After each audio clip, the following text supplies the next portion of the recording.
So, ibig sabihin, pag nakatapas ka ng 1,000, mayroon kang 400. Talagang master mo na rin yung pagtapas ah.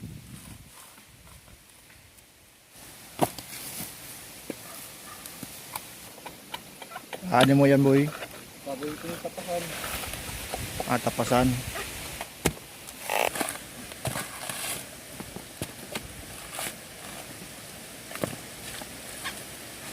Magkano naman ang bayad sa karga? Nakasada po kilo ay 60 pesos lang. Ay ayos na rin. Ang mga ilang kilo ang dala ng kalabaw sa isang karga? Amin sa po ay 130. 130. Pinakamataas po ay 150. Oo. Ayos na rin pala. Mapagod lang na trabaho, ano? Ang nakakatuwa kasi diyan, sa panahon ng kabataan ninyo ay responsable na kayo sa paghahanap buhay para mapaglaanan yung inyong pamilya, kayong magkakapatid. Parang may balita na magkakaroon ng low pressure.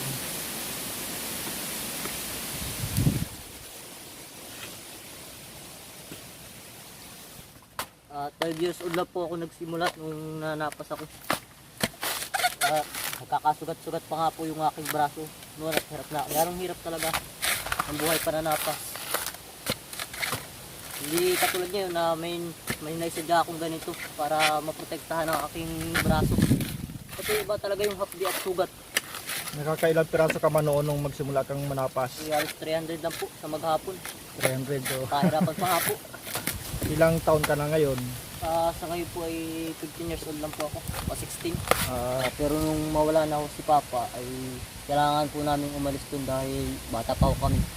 At nung lumaki-laki naman po kami, ito naman po pinasok namin trabaho ay pananapas naman po.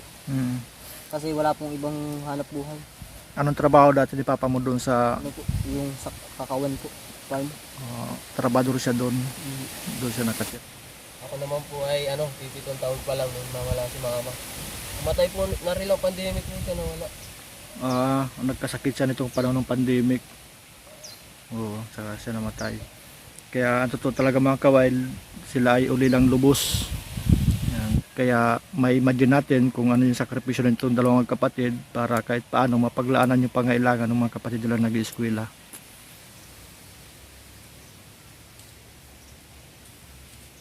Para hindi masakit sa likod. May ano din.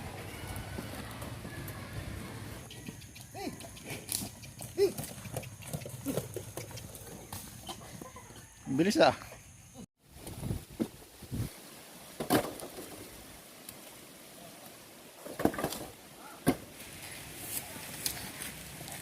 Lakas ang karga ng kabayo. Hakot ng mga produkto.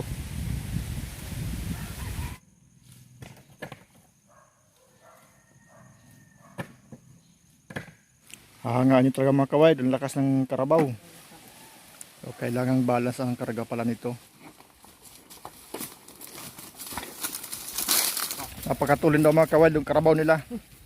Pag yung dila daw niyan ay lumalawit na sa kaliwa, ibig sabihin nun overtake siya.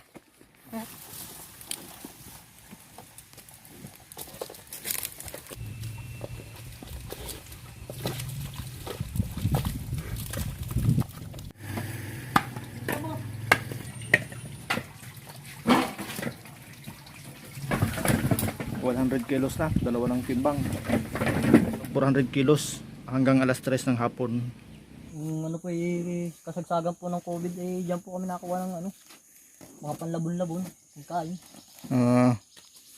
Malimit kayo maghukay ng galyang. Okay, masarap ang galyang mga kawail. Maligat yan ano? Ay oo, talaga po napagkat, hindi na po makakanga. Sobrang ligat.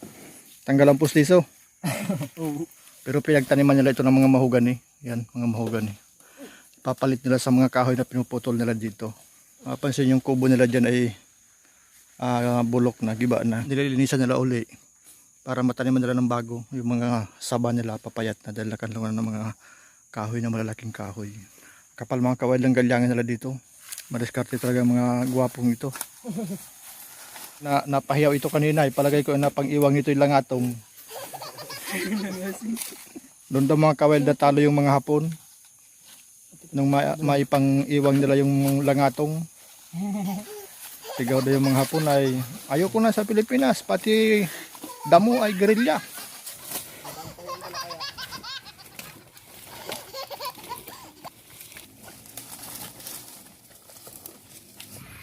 Ang linis ng mga sapa pa dito sa kanila.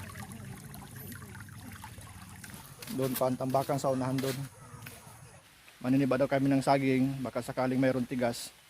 Kasi yung kinuha nilang panggatong na kahoy ay bukas pa darating yung mamimili. Siguro gagamitin yun sa bakery.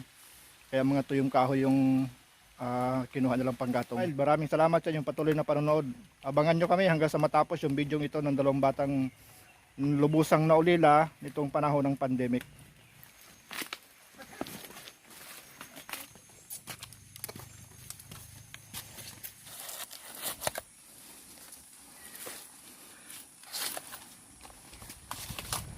Kasi pag maraming kalong na kahoy, nababansot yung saging, sayang yung kahintay mo ng panahon para magbunga ng maayos.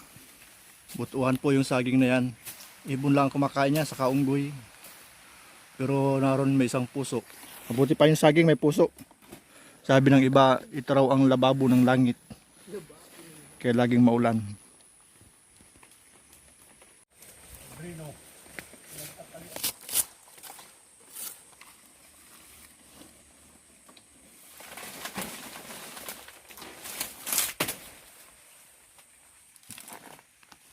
Po pinakamagandang halaman. Kapag namunga, tiba-tiba. Talo yan ng sibuyas, bawang. Lugi ka na, tubo pa, mga 1 linggo, mga ganyan na kahaba.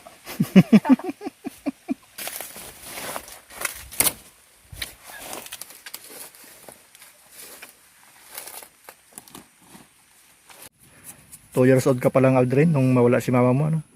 Tapos si Undong ay 7 years old. Tapos si papa nyo naman, nitong pandemic nagkasakit. Hanggang sa hindi na siya gumaling. Parang may lahing labuyo, ano? Dahil nga po yan.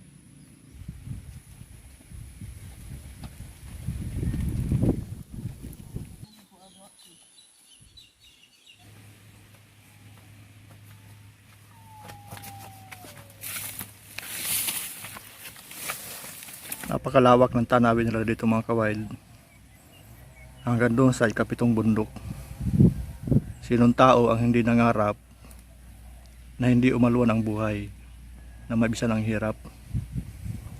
Tuloy lang ang pangarap na isang umaga, paggising, maganda na ang buhay. Laban lang sa buhay. Maraming hamon, maraming problema. Ang lahat ay lumilipas din.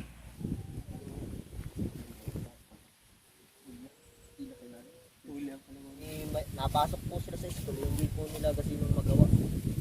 Dahil nga po may pasok sila. Kaya, sabi, nagamuhan na po. Sinuuna po kasi namin yung mabilis mapagkitaan dahil po kailangan po talaga ng pera.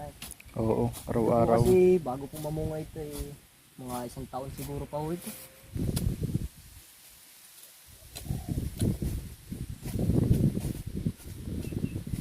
Mga kawild, yung taniman nila ng luya.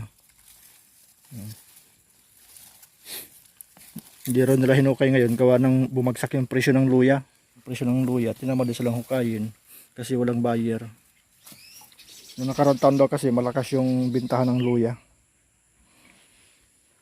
Kaya ay bumagsak yung presyo, wala nga naman bibili. Bakit hinayaan yung damuhan? Tinamad po kasi kami, gawa po nagbagsak po ang presyo ng luyas. Tapos wala naman po bumibili. Ba't di nyo gawing instant sa labat? Di naman po namin alam yun. Yung paggawa ng powder na sa labat. Kaya nyo, tuturuan ko kayo kung paano gumawa ng instant sa labat. Marunong ako nun. Lumutan pa nga po ito gapo ng ulan. Oo, na ano yung lupa. Tsaka magtabi kayo ng binhi na pantanim nyo sa sunod na taon. Ang presyo kasi ng luya hindi yan stable. Biglang babagsak, bigla naman tataas. Importante yung laging meron kang reserbang tanim.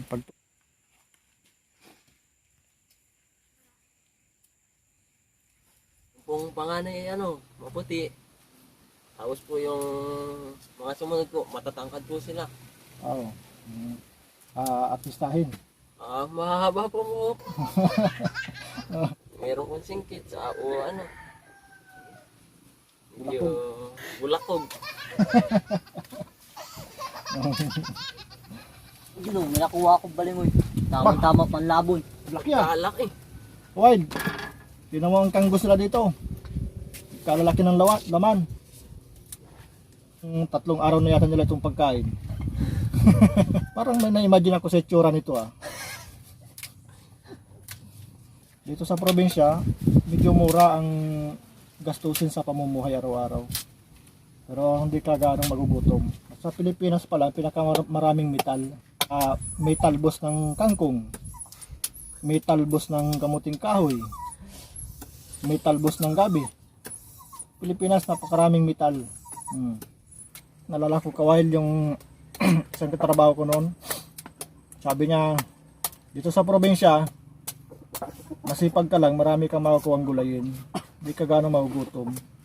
Sabi ko naman, ay hindi lang gulay. Pag malakas ang loob mo, may karne ka pa. Bakit naman po? Maraming manok sa kapitbahay.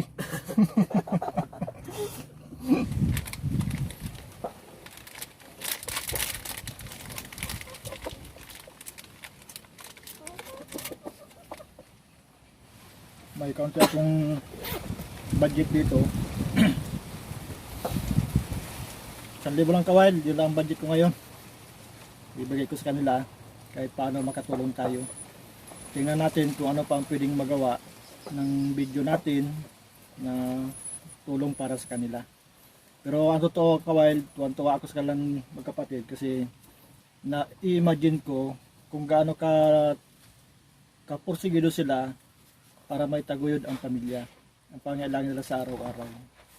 Kasi ano to, sila talagang dalawang magkapatid, ang tumatayong ama sa kanilang magkapatid. Puro babae yung mga ibang kapatid nila. Pagtagaan nyo muna ito, 1,000. Sige po kuya, salamat. Nakakatikim din kami ng sinabawan. Ayos yan. Tignan natin kung ano pa ang pwedeng magawa natin sa mga susunod. Maraming salamat po mga kawild sa patuloy niyong panonood sa aming mga video. Nakilala niyo po yung 2 gwapong binata dito sa probinsya ng Mauban, Quezon. Thank you po.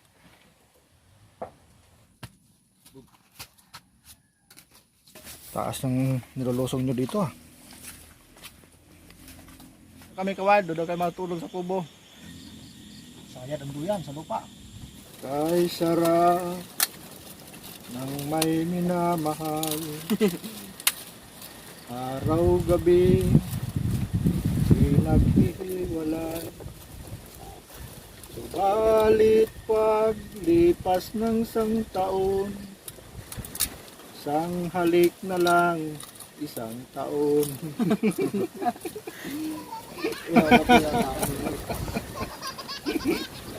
Hindi pa kayo dito naka-experience na may lumabas na white lady? Ay, hindi man po. Takot po sa amin. Ay, talagang takot siya yung dalawa. Yung dungkuha ka daw doon ang daw na sabi tayo magaganyan din.